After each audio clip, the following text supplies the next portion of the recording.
Self-replicating DNA computers are set to change everything. This is from Futurism.com by Neil C. Bahavzar and Abby Norman. So, in brief, DNA computers can create more storage as needed through self-replication, and their computing potential is insane. And I did the math on this. This is extraordinary, and I'm going to share it with you here in a minute. This is like Matrix 2.0 on steroids. I mean, not just battery source, but we're talking energy and memory storage. It's insane. So let me read this to you real quick. Researchers at the University of Manchester are working on turning strands of DNA into the next basis for computing.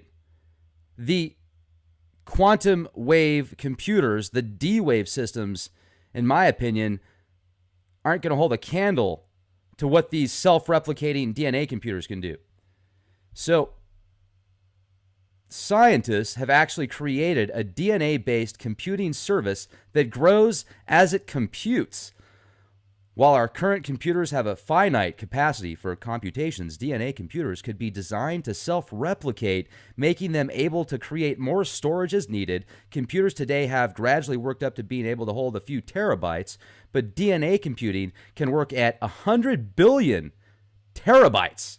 That's 100 billion trillion bytes. To top it off, all of that storage is guaranteed with just 1 gram of DNA. Guaranteed or your money back.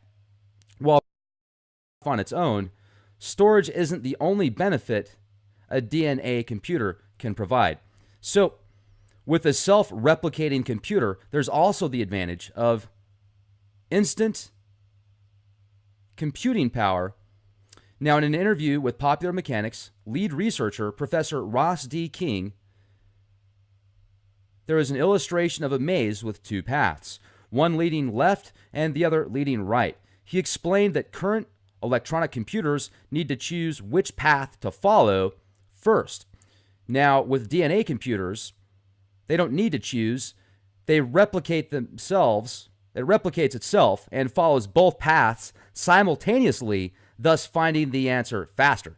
Now, that's spooky. So, this is where it gets even more insane. What if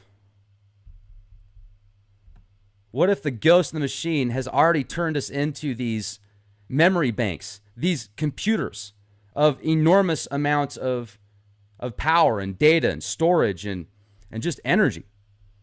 Now, okay, here's the chart that shows gigabytes, terabytes, petabytes, zettabytes, brontobytes.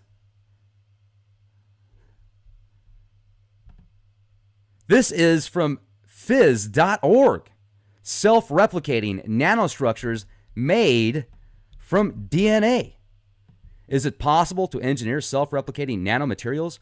It could be if we borrow nature's building blocks. DNA is a self-replicating molecule where its component parts, nucleotides, have specific chemical interactions that allow for the design of self-assembled structures.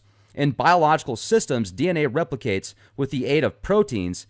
However, Jung-Hoon Kim and Junwei Lee from Shogo Hamada, Satoshi Murata, and Sung-Ha Park of Sunki Yunkawan University and Tohoku University have designed a controllable self-replicating system that does not require proteins.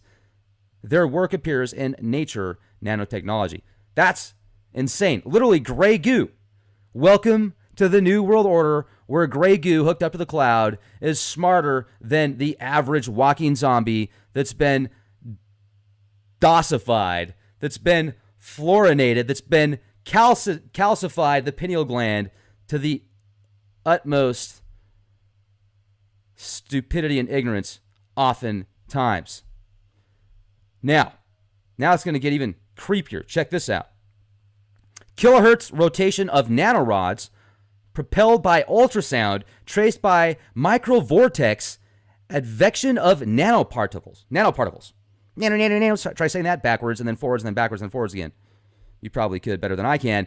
Yet, with that said, if you go to pubs.acs.org, you can actually read about this. And And I'll scroll down, give you a quick abstract here. You can see how this thing moves and how it measures. Now I'm going to share with you a quick excerpt, just a few seconds of a video. This is from CEN Online. Make sure to subscribe. Micromotors zoom through cancer cells. Now, this was published 3 years ago, although scientists haven't yet made a fantastic voyage through the human body, like Inner Space, if you saw that film. Good film, by the way. Dennis Quaid and Martin Sheen. No, not Martin Sheen. Martin Short. I am divagating from the subject again. They are taking inspiration from the 1966 sci-fi flick and trying to design self-propelling motors and rockets small enough to fit inside our cells. Well, check this out, ladies and gentlemen. All right, I'm going to have to... There we go. Just a few seconds here.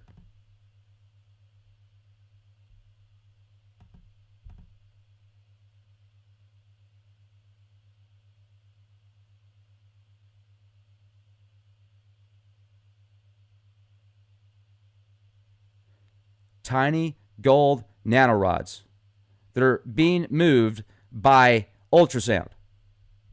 Isn't that awesome? Those guys are cool. I give you props. Now, the scary thing is these things are moving around with an ultrasound, right? So look at this. Now, let's get back into somatics. You're going to see on the left a tortoise shell, the natural design from nature. And if you look to the right, you're going to see somatics that are created with sound, vibrations. You can do this with sand and various other elements as long as you have enough energy to move the elements with the medium that you are using. There are so many different patterns you can create just with sounds. Once again, that proves that in the beginning, there was the Word, and the Word is a sound, the sound is a vibration. As I say, oftentimes we all break down to these vibrational frequencies. That's what everything is, in essence, at least in a certain measuring standpoint. Now, I'm sure there's more than vibrational frequencies as well, so let me rephrase what I just said. So much of what we measure, we can use a frequency-based medium or a measurement of frequency to be able to figure out what something is in essence. Somatics. You guys should definitely look into that. So what if these somatics and stuff like that are in play, or that could be in play, blanket the world, blanket everybody with certain elements, and then use these somatic technologies with antennas, radio towers, cell phone towers, smart TVs, speakers, virtually anything could be used as a medium for somatics. I used to own a neurophone. I wish I still had it. I was broke a long time ago. I mean, it's happened many times before. I've never had a whole lot of money, but it doesn't matter. It's not all about the money, folks. But I remember many years ago, I had a neurophone, about 10 years ago, and I had to sell it because I needed the money at the time. After I had it for a while. And a neurophone, you can hook up these transducers essentially to your skin, and you can hear through your skin. That's the best way to describe it. You could be completely deaf and hear through your skin. It's a neurophone. I've heard people talk about it before. Well, I used to own one, and they're tough to get. I had a neurophone that was like blue. It was the previous generation, and then they quit making them, and I haven't found them anywhere. So I put it on eBay. Someone bought it from Japan years ago, and I'm going to get my hands on another neurophone again because those things are just awesome. I used to do binaural beats and different, I would listen to different tones and such and verbiage through this neurophone because it goes to the inner ear. It's not through your ears. It's really cool. It's bizarre, but it's really neat, and it's great for people that are deaf. So if somebody's deaf, you should tell them about the neurophone. Now, the self-stacking nanogrids, imagine these things are bizarre too. Since the 60s, okay, computer chips have been used and have been built with a process called photolithography. I hope I said that right. But anyway, they've gotten so small, you guys, that now IBM has these chips that are 1/10,000th the width of a human hair, and they want to make them smaller. So they're using these self-stacking nanogrids. Imagine the somatics and all these technologies doing something to create somatics within people and within nature and the environment. It's just bizarre, the kind of things that you think that they could possibly do with these technologies. The possibilities are endless, what they can do.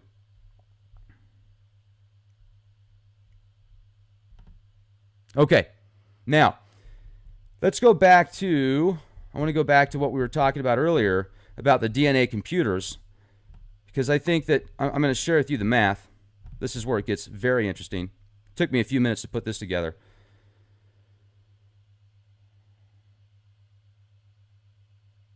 Okay, with a self-replicating computer, there's also the advantage of instantaneous computing power.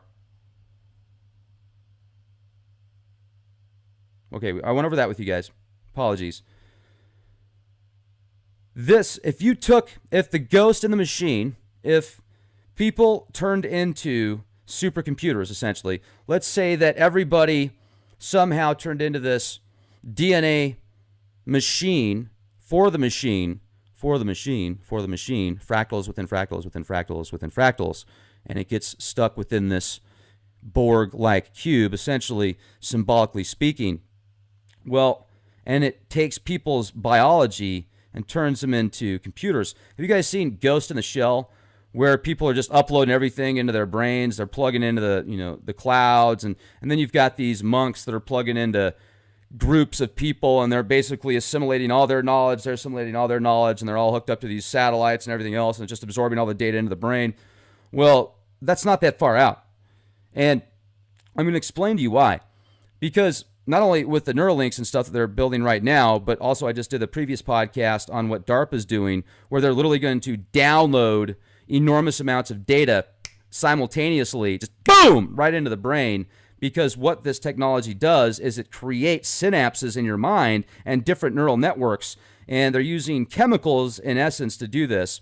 So imagine learning Chinese in like 10 seconds, or a millisecond. Imagine learning the entire Encyclopedia Britannica and chemistry and all the knowledge on science and psychology and neurolinguistic programming and all the occult knowledge that's been taught for thousands of years, all the way back pre-Sumerian times. And imagine if you were able to download how to play the guitar and the saxophone and every instrument on the planet literally within seconds. Then what would you do? After you learned everything, what are you going to do after that? So, with that said, what if, well, okay, I'm going off on a tangent here. I apologize. I'm deviating from the Ghost in the Shell. So you go back to Ghost in the Shell, and with Ghost in the Shell, essentially, there's this one mega man that was like a product of the military, and they tried, not of the military, of some corporation that was connected with the military for DoD applications, the private sector. So they tried to kill him. He got away, and then he wanted revenge. Well,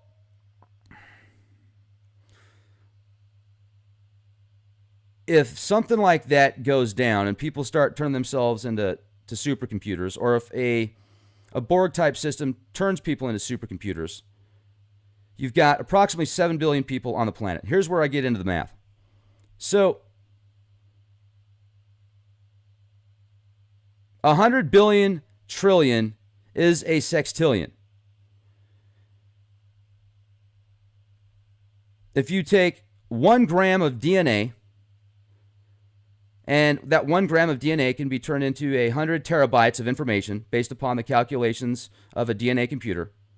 100 terabytes is 100 billion trillion bytes of data. Now, there's 64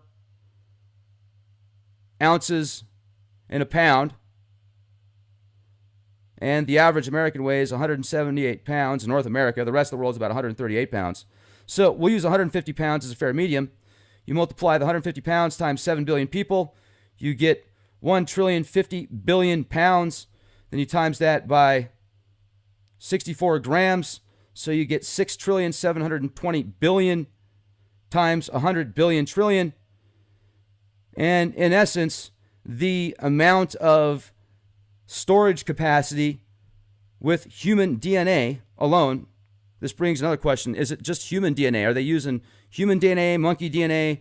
Are they using DNA of a donkey, DNA of a dolphin? What kind of DNA are they using? Could it be any DNA? Well, it is a vigintillion. We're in the vigintillion range, which is essentially 10 to the 63rd power. So put 63 zeros behind the 10. Then I think you need to multiply that by 7.7.